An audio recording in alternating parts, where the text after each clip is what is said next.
আলু দিয়ে কাঁকড়া কষা খেতে কার না ভালো লাগে বলুন। চলুন এবার দেখে নেওয়া যাক কাঁকড়া কষা রেসিপিটা।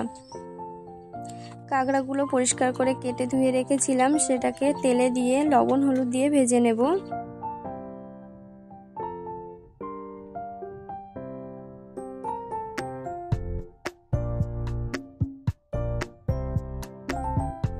কাঁকড়া কড়া করে না ভাজলেও চলে।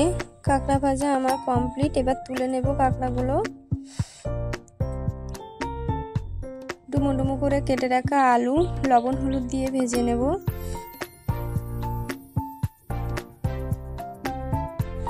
আলু লাল লাল করে ভাজা হয়ে গেলে তুলে রাখবো।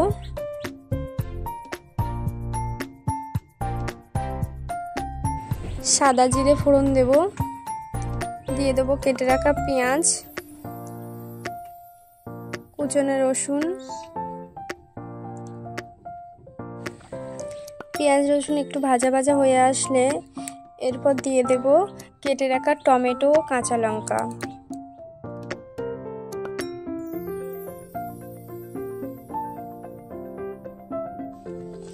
হলুদ গুঁড়ো,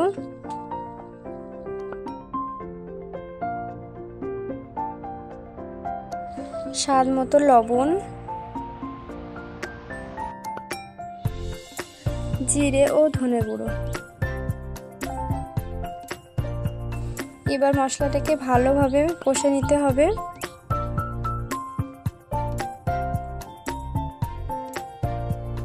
কম মশলায় দুর্দান্ত রেসিপি। একবার এই রেসিপি বাড়িতে তৈরি করে দেখুন, কেমন হয় কমেন্টে অবশ্যই কিন্তু জানাবেন।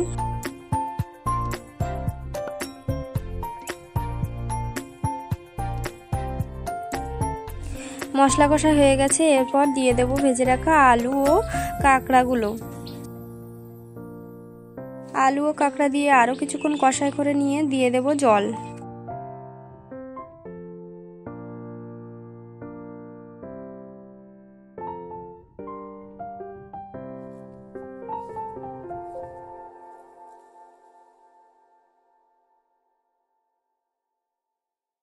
এরপর কিছুক্ষণ ঢাকা চাপা দিয়ে রান্না করে নেব।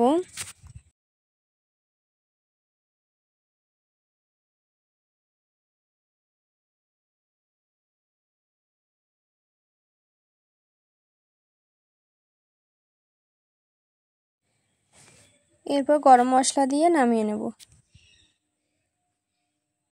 কাঁকড়া কষা একেবারেই রেডি।